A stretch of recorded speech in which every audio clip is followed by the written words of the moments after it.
Grizzlies fans, it is another playoff game. Game 3, Grizzlies taking on the Lakers. This time they're taking them on in LA. Joining me for the third straight time, Allie Clifton. You ready for this one? I am. I'm ready for it to be, as you just mentioned, kind of back in LA. I love when series shift. And I think especially because I had mentioned, the Lakers stealing home court advantage there in game 1. I'm just excited to see, the Grizzlies on the road and how the Lakers obviously handle their home court as well.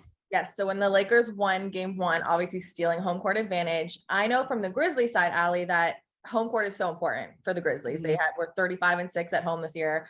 So obviously want to steal one or two on the road. How important will it be for the Lakers? I know they didn't dominate at home this year, but how important will that home court advantage be now that they're back 1-1? Yeah, I was actually looking at our notes this morning. They're 23-18 at home this season, 9-4 though since the All-Star break, which is obviously a big indicator just in terms of what this team looks like now. I was at practice yesterday and I was talking to Darvin Ham. I think also there's a lot of excitement given it's been almost 3,500 days. I saw that stat this morning since the Lakers have hosted a playoff game in LA with full capacity. And I think there is a human nature tendency to rely on that.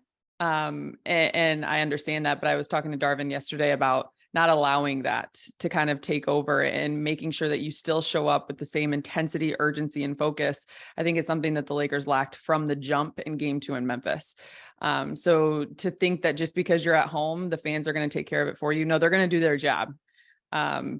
As you would expect, but you still have to show up as players and do your job. And I think it starts from the jump with that intensity and focus level. Yes. Focus was a big topic of conversation for the Grizzlies also going into game 2. That's what Coach Jenkins was preaching, was focus, focus, focus. And I think part of that focus had to do with John Morant it was a game time decision, right before he was ruled out. And so now he's questionable for game 3. He had practiced full contact yesterday at UCLA. Coach Jenkins had said that he can dribble, he can shoot. The only thing they're waiting on to see how it improves is him being able to catch the ball.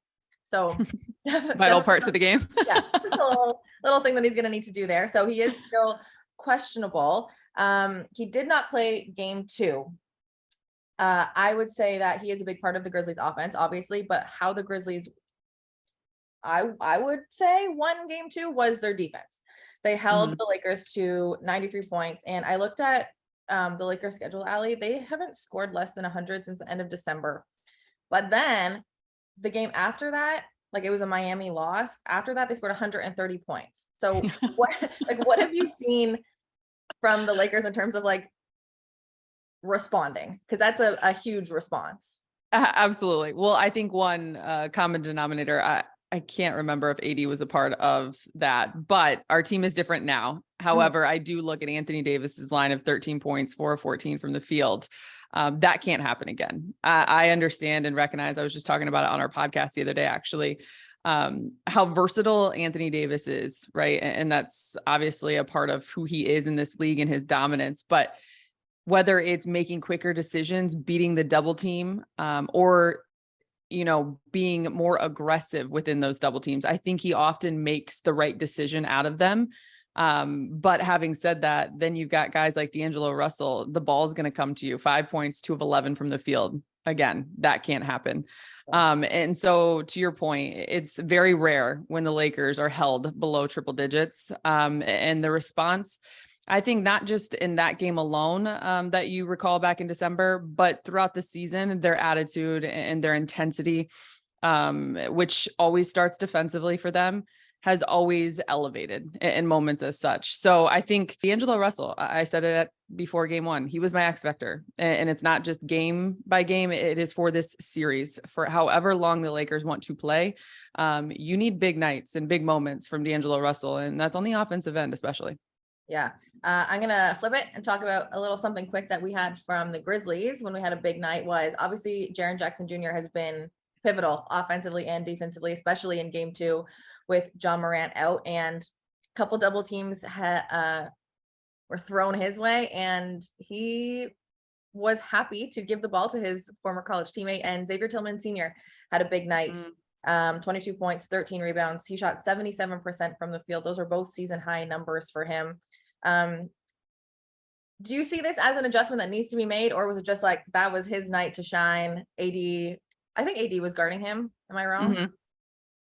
I think just in general, I think the playoffs are such an interesting and unique time because one, it's obviously about you wanting to play your best ball, but at the same time, you get pockets in different games where guys rise to the occasion, And we you saw know, that and in it's one. Like, exactly yeah. game one, but also with X, as you mentioned. I listened to his interview, and just the purity and the appreciation to be in the moment and have the opportunity shines through in his interview. But I think too, understanding that the Grizzlies are who they are for a reason.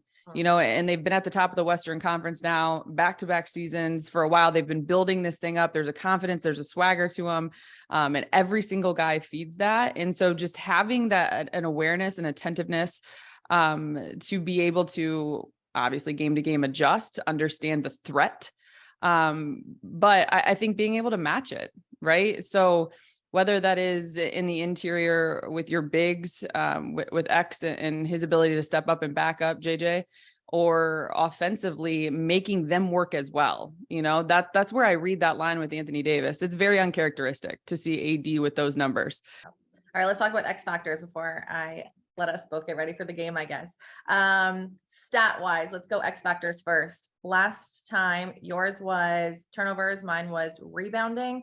And I think they both kind of played true to a sense. You said, you know, the Lakers need to take care of the ball. They had 13 turnovers in game 2, and the Grizzlies scored 20 points off of those. And then rebounding, although it was close, it has been the team with the most rebounds has won each game.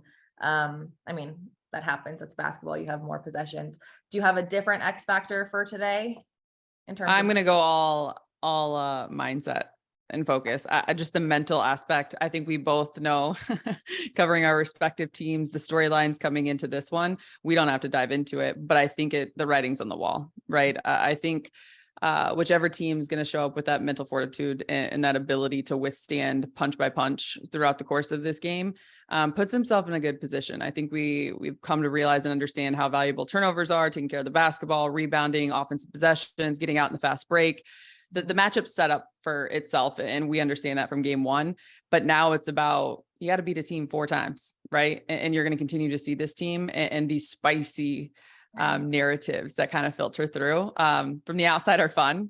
But I think from a player's perspective and hearing it from the Lakers side yesterday, they just have to focus on themselves and lock in mentally. And you have to be more mentally focused and within one another, that bunker mentality at this point of the season. And I think that there's nothing more at the top of the priority than handling that.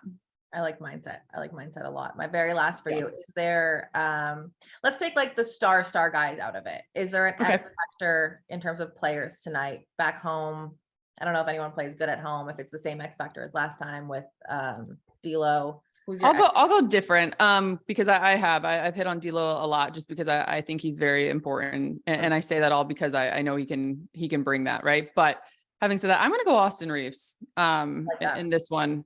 I think obviously we saw what Austin can do. We've watched him for the last 2 seasons, but I think there's something to be said when Austin plays, especially in front of this home crowd. There is a different level that crowd goes to, and it's fun to watch. It's chilling at times. And then also I'll just throw in an extra one, Dennis Schroeder off the bench. I think they need to see a bit more of him and what he can bring intensity wise defensively, first and foremost, will be key for the Lakers. Very good. I'm going to go real quick for Grizzlies fans. I'm going to go our 2 shooters. I'm going to go Dez because he hasn't had the best nights either in game 1 or game 2. I know he wasn't happy with 17 points in game 2, and he has very infamously been a much better shooter on the road. And then secondly, Luke off the bench. I talked to him on one of my podcasts last week, I guess, is that although he didn't play for the Lakers, he is going into familiar territory. He played in Crypto.com Arena. He'll be back home in LA. So big nights from those shooters. Allie, thank you so much. I'm so excited for this game tonight. And this is such a good series. Yeah, I agree. I think it'll be a lot of fun. And like I said, I love when it shifts too, because you just get a different vibe, different flavor, different energy. And you just want to see how your guys will respond. So for sure. It is a late one. Yeah. Grizzlies fans, this one tips off at 9 p.m. Central Time. So stay up nice and late. Whatever you got going on tomorrow morning, cancel it. We are here all night. Allie, thank you so much once again. Absolutely. Thanks, girl.